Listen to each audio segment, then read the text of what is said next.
세 가지가 뭐냐면은 맨 처음이 서론이죠.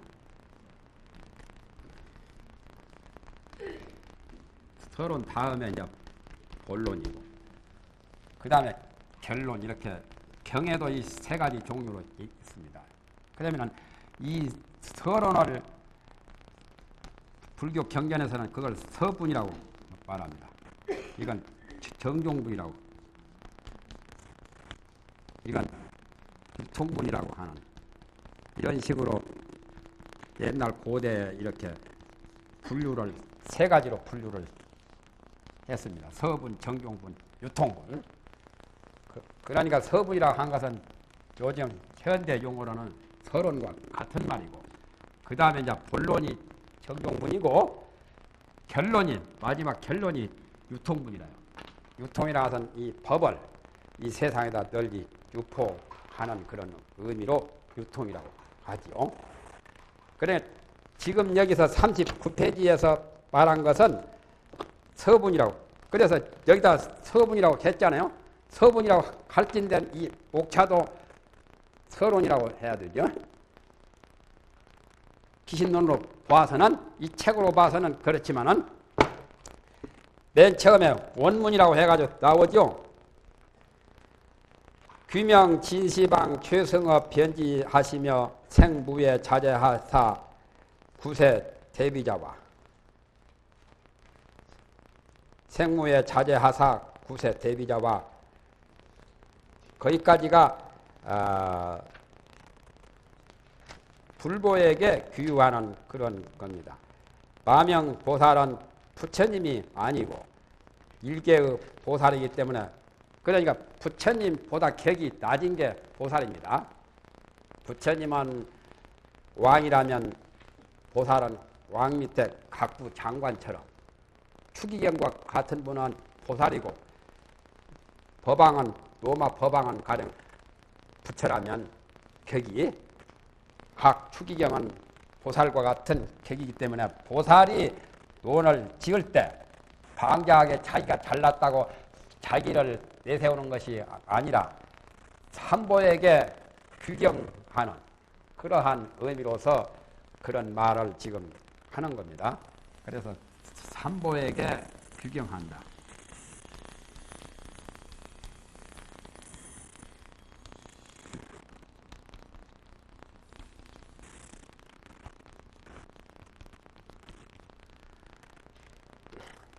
불교에서는 이 불교나 도교나 여러 것이 일반적으로도 이 삼보라는 말을 많이 쓰는데, 불교에서는 이 삼보라는 것이 이렇게 나와 있습니다.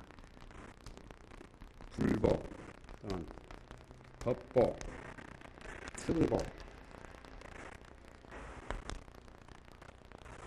승이라고 하는 것은 출가사문으로서 그야말로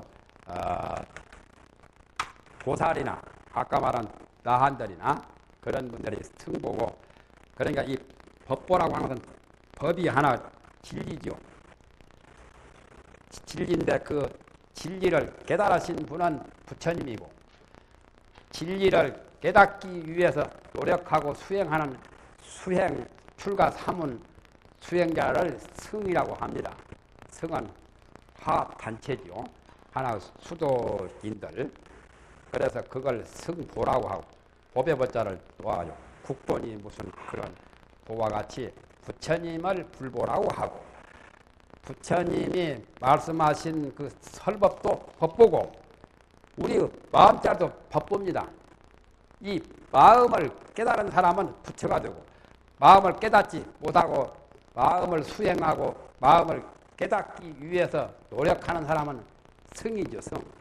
그래서 이것은 두 가지로 통하죠. 이 법보라는 개념은 부처님도 사실은 법보에서 나왔다 해도 과언이 아니겠죠. 법을 통달하신 분이 부처님이니까. 그러나 또 이제 이런 순서로 말할 때는 부처님이 도를 깨달으신 후에 당신이 입을 통해서 설법하신 그것을, 그 법문을 또 법보라고 해요. 그러니까 이 법은 두 가지에 다 통하죠. 본래 우주 만법 본래의 법성자리도 법보고 또한 부처님이 설법하신 법문도 법보고 그래서 불보와 법보와 승보 이것을 세 가지 삼보라고 하는데 마명보살이 기신론을 지으면서 가장 자기가 숭배하시는 삼보께 규하고 존경을 표하는 그러한 의미로서 처음에 규명이라고 나옵니다. 여기 규명. 규명이라고 나오죠. 39페이지에. 규명 진시방. 죄성업 변지 하시며 색 우에 자제하사 구세 대비자와 거기까지가 불보에 관한 거예요. 규명이라고 하는 것은 목숨을 다 바쳐서 목숨까지 전부 내던져서 그분에게 규유한다는 거예요. 규경 가운데 규명이라는 말이 나오죠.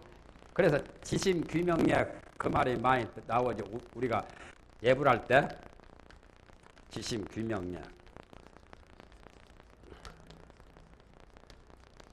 불보와 법보와 승보에게 지극한 마음으로 내 생명까지 다 바쳐서 저 상대에게 부처님과 또한 진리와 또한 수행자에게 목숨을 다 바쳐서 그분에게 예배한다는 것이 지심규명의 삼계도사 사생자보 치야본사 석가모니불 그런 식으로 예배할 때 맨 처음 배우는 게 지심규명이라고 하지요.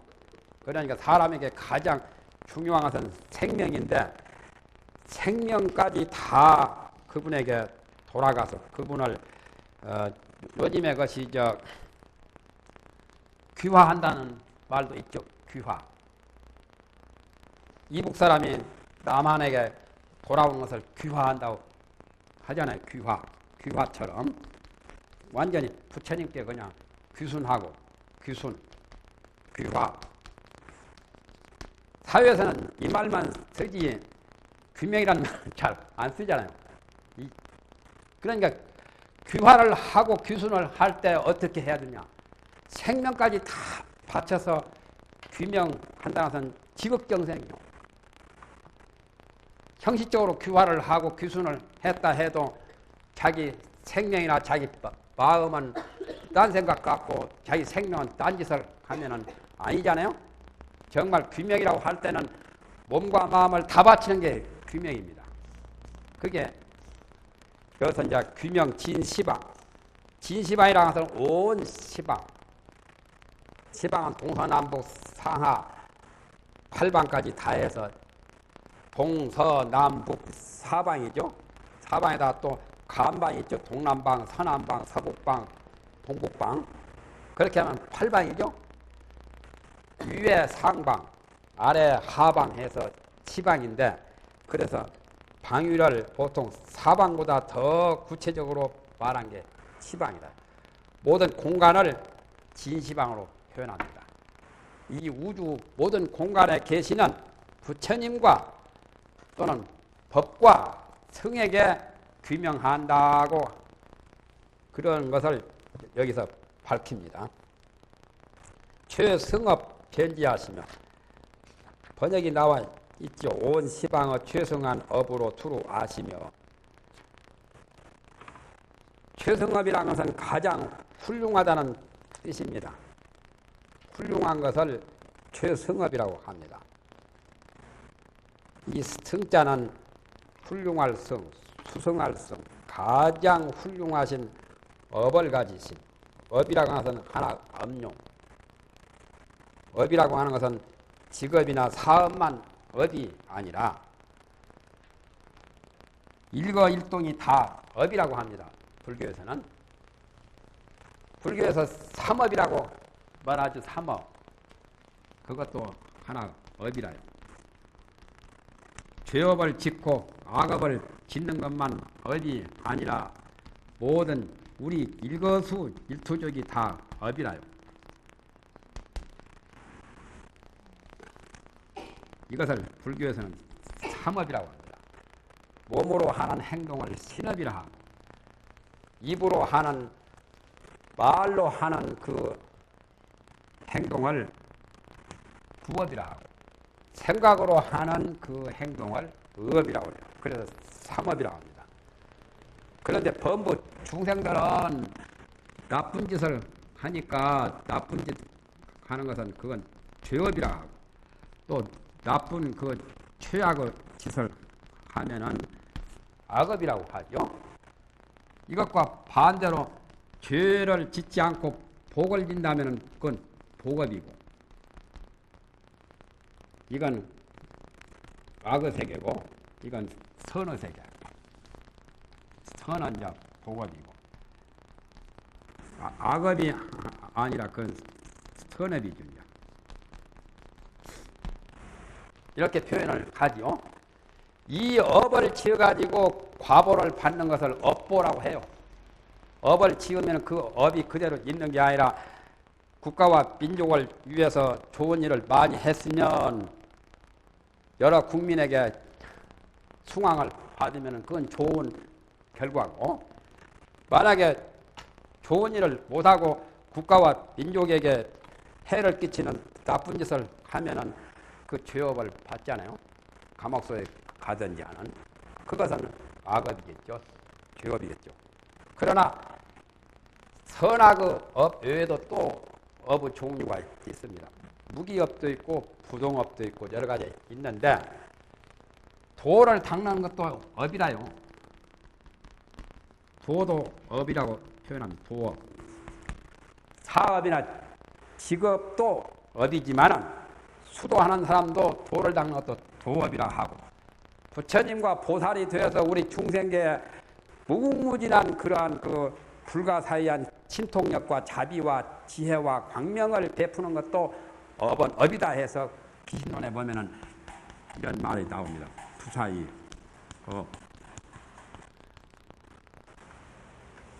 부사의 생각할 수도 없고 말할 수도 없는 그런 업이란 말이에요. 그러면 여기서 말하는 최성업은 바로 도업과 부사의 업이겠죠. 원칙은 부사의 업이라야 최성업이라요. 부사의한 업이 바로 최성업이라요. 도업은 부사의 업에 대하면 좀 떨어지죠. 격이. 그렇잖아요. 그렇지만은 그것도 최성업의 일부분으로는 볼 수가 있겠죠.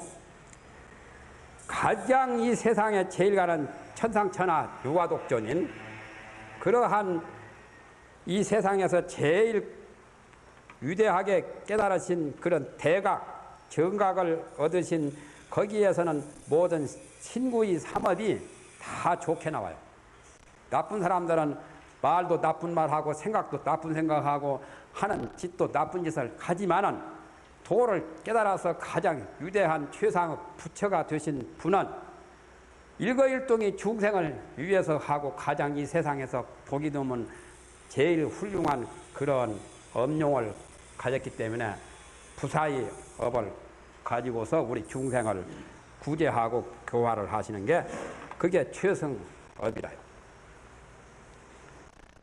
변지라고 하는 것은 두루 안다 말이죠. 부처가 되면은 뭐가 특징이냐면은 두루 아는 거요. 세상 일도 알고 출세간법도 알고 세간법 모든 미래사도 다 알고 과거 현재 미래 시방 삼세의 모든 일을 다 두루 알고 또한 이와 사에 대해서 두루두루 다 잘 아시죠. 이사 현실과 진리의 세계까지 다 두루 다 아는 거. 그걸 변지라고 하는. 부처님의 별명이 변지라고.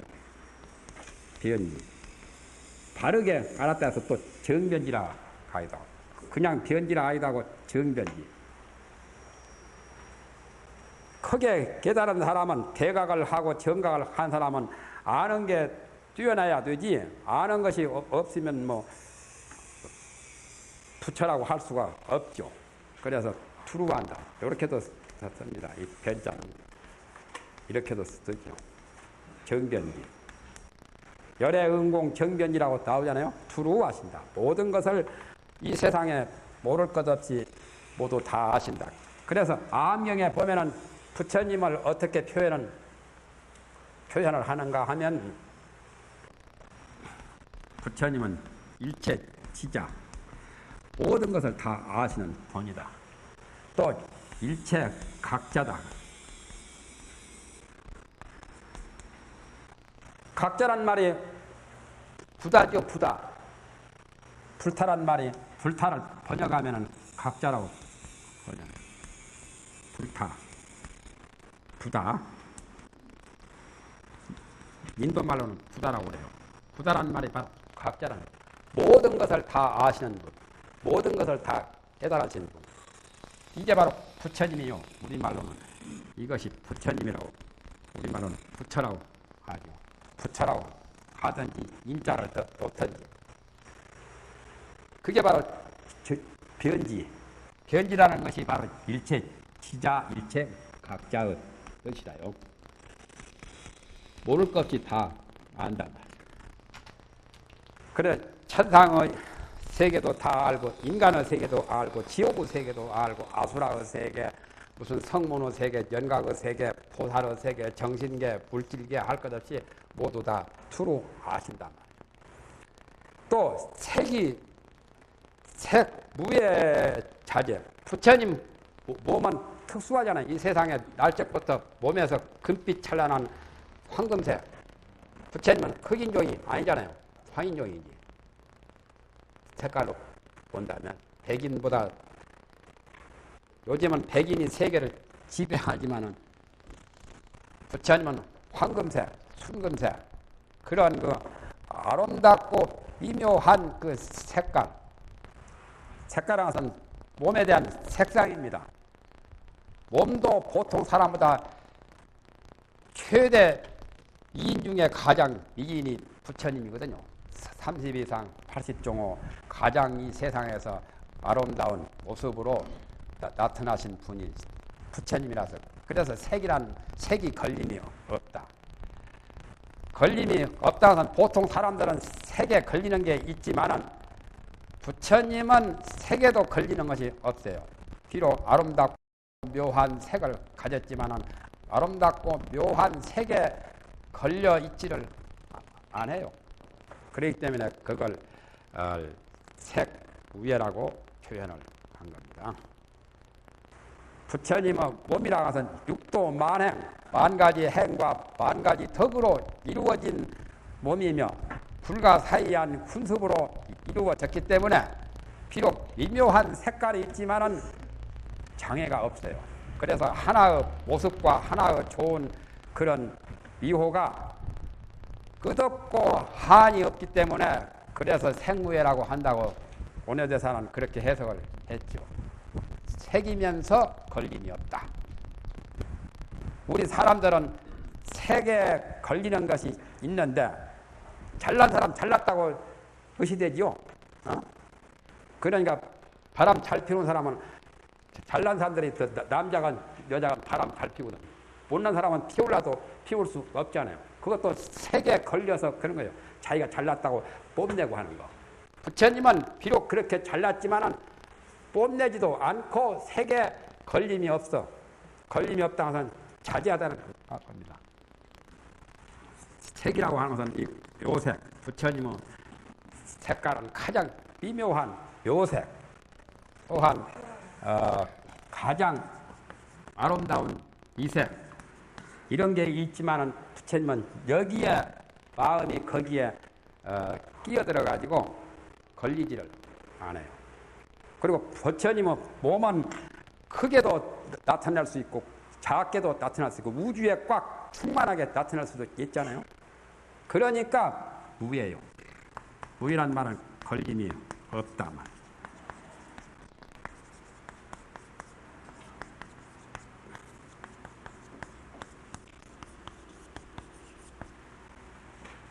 이런 묘색과 미색을 갖추었지만은 또한 묘색과 미색에도 걸리지 않고 신체 모든 면에 대해서, 신체뿐 아니라 물질 모두에 대해서 걸림이 없다 해서 색무예자재라고 그렇게 표현을 한 겁니다.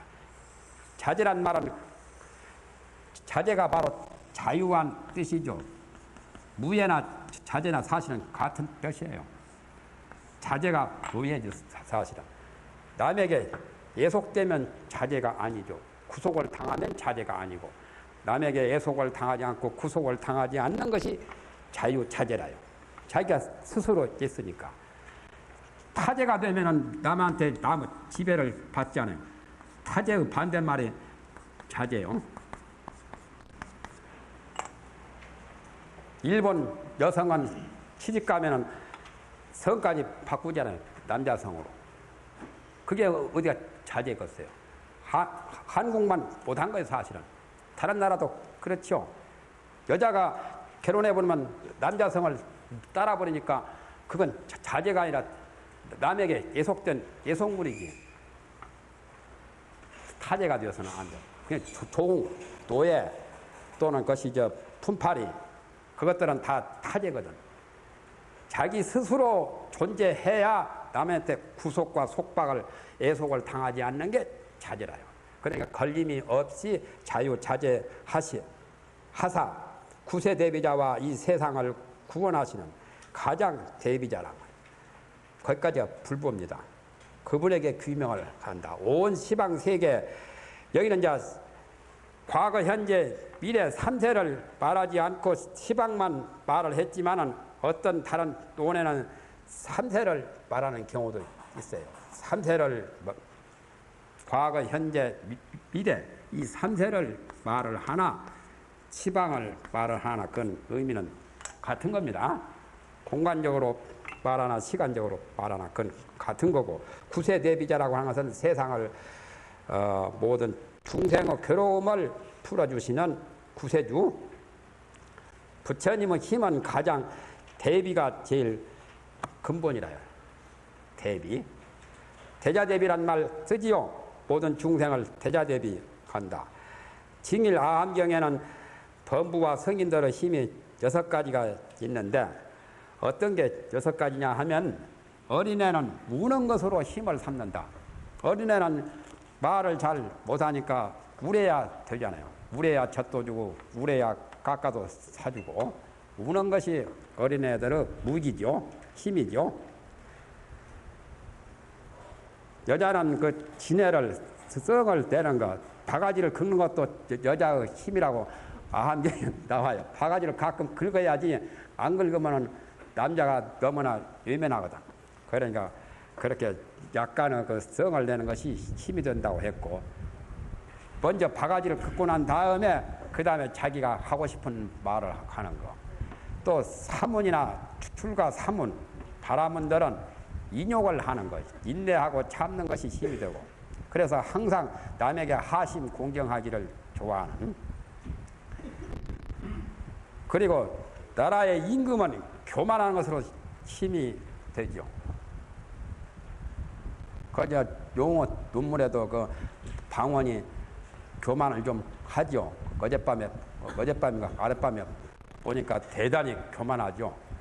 그러니까 자기가 권력이 있으면 권력 때문에 교만하는 그것을 힘으로 무기로 삼잖아요.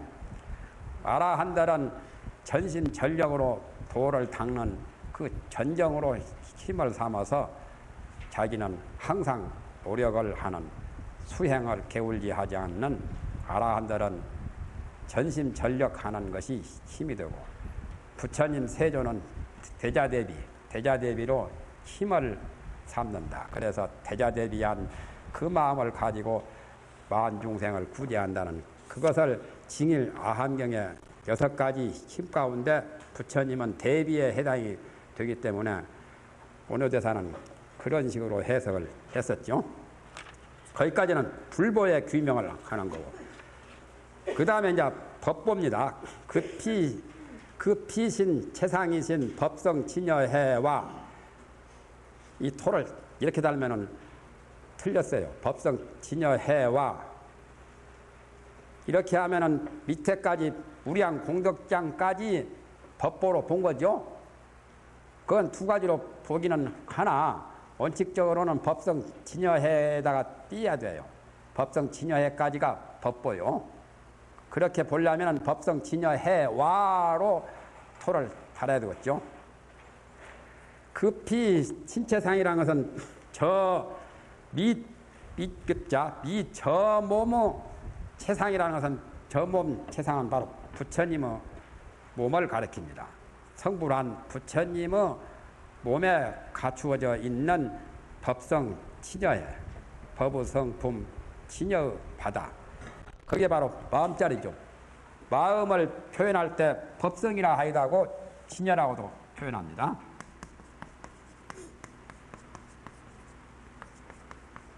이 두 글자가 다 마음을 가리킨 겁니다. 법성이라는 말이나 치녀라는 말이나. 법성이라고 할 경우는 우주만법의 본성이 되기 때문에 마음이 침조만유라. 불교에서는 이걸 말하죠. 침조만유론. 마음이 우주만유를 창조했다 해서 침조만유 그 말에 입각해가지고 우주만법의 본성이 된다 해서 마음을 법성이라고도 말합니다. 또 진여라고 하는 것은 마음자리가 항상 허망하지 않고 진실하기 때문에 진이라고 하고, 어제나 오늘이나 어느 곳에나 변함없이 항상 똑같으니까 그래서 그걸 여라고 합니다. 그러니까 이 진이라는 것은 불허망, 허망이 아니라는 뜻이 되고, 여란 말은 불변역, 변하지를 않는 그런 것을 말합니다. 불변역. 변역이라고 발음을 역으로 합니다. 항상 똑같은 자네. 천지개벽을 수억만 번 해도 허공은 변함 없죠. 허공은 그대로 있잖아요. 허공까지 무너지는 수는 없죠. 천지개벽을 해도. 지구가 파멸이 된다 해도 허공은 그대로 있는 것처럼, 허공은 천지개벽 이전이나 천지개벽 이후나 천지개벽할 때나 똑같죠. 그와 같이 마음자리가 항상 똑같은 거. 인심은 조석변이라고 하는 그 마음은 생각이지 마음의 본체는 아니라요. 마음의 본체는 중생이 되어도 변함없고, 부처가 되어도 변함없고, 지옥에 가도 변함없고, 천국에 가도 변함없고, 극락세계에 가도 변함이 없는 거예요. 항상 그대로요. 그래서 그걸 진여라고 한 거예요. 진실하고 허망하지 않기 때문에 그대로 속 알맹이처럼 항상 참되다 해서 그것을 마음을 진여 두 글자로도 표현해요. 그러니까 법성 진여라고 하는 것은 바로 부처님이 깨달으신 본래의 마음자리를 법성 진여라고 말합니다. 그런데 바다의 자는 물바다, 불바다 가장 넓고 크고 끝없는 것을 표현할 때 바다라고 표현하죠. 거기까지가 법보요. 여기 토대로 하면 밑에까지가 법보로 나가는데, 원래 다른 번역을 본다면 여기까지가 법보로 보는 게 가장 맞습니다. 법성 진여에까지는 법보에 귀명하는 것이 되고, 그 다음에 무량, 공덕장, 여실, 수행 등 이 두 규절은 승보에 해당돼요. 한량없는 공덕장과 또 여실이 실답게 진실하게 수행하는 그런 무리들에게 귀명을 합니다. 그분에게 목숨을 바쳐서 귀우를 하고 그분에게 감사를 올리고 이 기신론을 쓰게 됩니다는 그런 내용이죠. 저기는 기신론이 번역이 두 가지가 있는데, 이것은 양나라 때 번역이거든요. 중국 남북조 시대에 양나라 진제 삼장법사가 번역을 했고, 그 후에 당나라 때 칠차란따 또 번역이 있는데, 그 번역에는 이렇게 나옵니다. 그거 보면은 내 말이 틀림없는 게 증명이 되지요. 거기 보면 이렇게 나와요. 의변 덕장 승이라고 해요. 여기다 딱 성자를 붙여버렸어요. 무변 덕장성은 여기서는 무량 공덕장이라고 나오죠. 무량 공덕장이라고 하는 그 문구가 당나라 번역에는 무변 덕장승이라고 그렇게 나와요. 그러니까 그게 법보가 아니라 성보라는 그 말입니다. 이것은 양나라 번역이고 양시대 양대 번역이고 지금 것이 양나라 때 번역한 겁니다. 진제상량거. 이것은 이제 당나라 번역이요. 당나라 7차단타가 번역한 거. 기신론이 두 가지 번역본이 있어요. 여기는 틀림없이 이렇게 성자가 나오잖아요. 무변 덕장을 가진 그런 스님들께 무변 덕장 승이 여실 수행한다는 거. 여실 수행이 제일로 중요한 거죠. 여실 수행에 나가서는 저기서 경전에서 그런 말이 나옵니다. 보성론에도 나오는데 보성론이라는 논에도 보살이 도를 닦는 데는 여러 가지 종류가 있겠지만 가장 제일 중요한 것은 여실 수행과 불방일이다. 불방일, 방탕하지 않는 것하고 또한 여실 수행하는 것. 도를 닦는 데는 이 두 가지가 제일이죠. 불방일하고 여실 수행. 도를 닦는 데는. 그런데 불방일은 지금 생략하고 여실 수행만을 말했죠. 여실 수행하는 등이라고 하는 것은 그러한 무리들, 그러한 분들께 규명을 합니다. 거기까지는 삼보에 규경하는 겁니다. 그 다음에 위용령 중생으로 제2사 사집하고 기 대성정신하야 불종 불단군이다. 요 내규제는 이제 기신론을 쓰게 된 술론 이유를 밝힌 겁니다. 논을 저술한 이유를 밝혀요. 그런데 이렇게 쪼개서 분류를 해야 할 건데 이렇게 같이 한 것이 좀 이해하기가 어렵죠.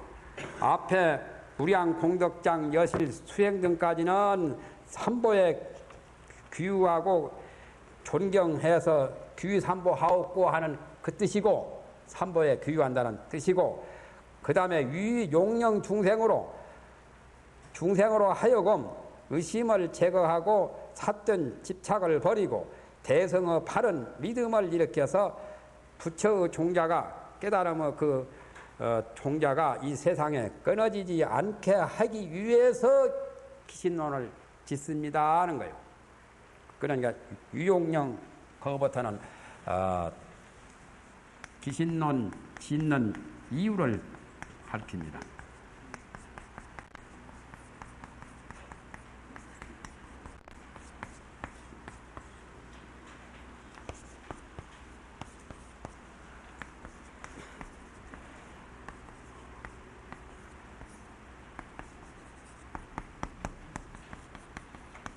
이 밑에는 이제 여기 쭉 밑에는 기신론 짓는 이유를 밝히는데 해당이 되는 문구라요. 사람은 이 세상에 의심이 많죠. 의심이 없으면 완전히 깨달은 거예요. 그러니까 의심이 있다 보니까 우주의 진리를 제대로 몰라가지고 유물론 학자가 있는가 하면 유신론 학자도 있고 다원론을 주장하는 사람도 있고 이원론을 주장하는 사람도 있고 일원론을 주장하는 사람도 있잖아요. 그러다 뭔가 석연치 않기 때문에 의심이 있다 보니까 제대로 잘 몰라가지고 학설이 분분하고 여러 가지 주장이 다 다른 것은 의심 때문에 그래요. 대승법에 들어가는데도 의심이 있어요. 이 마음자리는 어떤 건가 하는 것을 잘 확연히 모를 때 의심이 납니다. 그렇지 않겠어요? 어떤 게 진짜 마음인가? 원효대사는 그 의심을 대승법을 구하는 자에게 의심이 두 가지가 있다고 했죠. 법에 대한 의심이고 법문에 대한 의심이다 하고, 법문에 대한 의심은 수행에 장애가 되고 법에 대한 의심은 발심하는 데 장애가 된다고 이렇게 이제 설명을 했죠. 그렇다면 법에 대한 의심은 법의 종류는 하나인가 그렇지 않고 많은 것인가 그렇게 의심을 하게 되지요. 일반 중생들은. 만약에 그게 법의 자체가 하나라면 하나뿐이지 다른 법이 없어야 할 거란 말이지. 다른 법이 없다면 중생도 없는데 보살이 누구를 위해서 홍설을 큰 원을 세우고 큰 수행을 할 거냐 말이죠. 문제 아니요? 하나인데 하나라면 또 만약에 또 중생이 많은 법이 있다면 그것은 하나 일체가 아니다 말이에요. 일체가 아니니까 피하가 서로 우라가 다르다 말이에요. 나의 주관과 객관의 우라가 각각 다른데 어떻게 나와 똑같이 동체대비 박의 그 동체대비 나와 같은 대비심을 일으킬 수 있겠느냐 말이에요. 그게 문제가 되잖아요. 동체대비도 보살이 필요한 건데 자기 몸과 똑같이 여기는 그런 마음을 갖기가 쉽다는 거죠. 그렇게 해서 의심에 대한 종류를 여러 가지로 설명을 했습니다. 삿된 집착이라고 하는 것은 아까 말한 중생들의 아집하고 법집이 다 사집이라요. 이것들이 전부 다 사집에 해당돼. 그러니까 불교를 믿고 불교를 받들고 불교 수행한다 해도 이걸 못 떠나고 있으니까 사실은 사집 속에 있는 거지요. 그런 삿된 집착을 버려야 되는데 버리지 못하니까 대승 기신론을 써가지고 대승 기신론을 지어서 모든 중생으로 하여금 여러 가지 의문점, 법에 대한 의심 많은 것인가 또한 하나인 것인가 법문에 대한 의심 그것을 다 제거하고 삿된 집착을 다 버리게 하고 대승의 바른 믿음 아까 내가 말했죠. 대승의 바른 믿음을 일으켜서 부처의 종자가 끊어지지 않게 하기 위해서 이 대승 기신론을 썼습니다는 그거죠. 대승의 바른 믿음이라는 것은 대승법을 제대로 믿는 거죠. 지국대사는 여기 대해서 6가지로 믿음을 다 말했어요. 영자직, 뭐 상사직, 수분직, 뭐 분징직, 그 육직과 같이 육신을 말했습니다. 기신론에서는 사신을 말했죠. 믿음에 대해서 4가지. 이 사신. 삼보를 믿고 또한 진리를 믿고 여러 가지 믿는 4가지. 저것은 저 밑에 가서 나옵니다.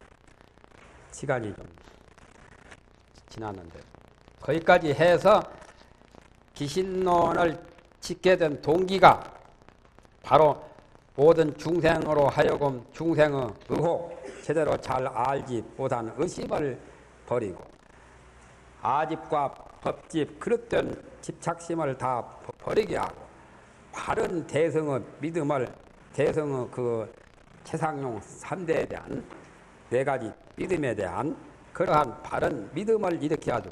그게 바로 기신이죠. 그래서 세상의 불종자가 끊어지지 않게 하기 위해서 삼복계 규율을 하고 이 기신론을 지켜되었습니다는 그런 내용입니다. 이게 이제 서론이죠, 지금. 서론이고, 본론은 아직은 이 다음번에 나옵니다. 본론은 다음에 이제 내일 할 부분이 본론입니다. 그만합시다.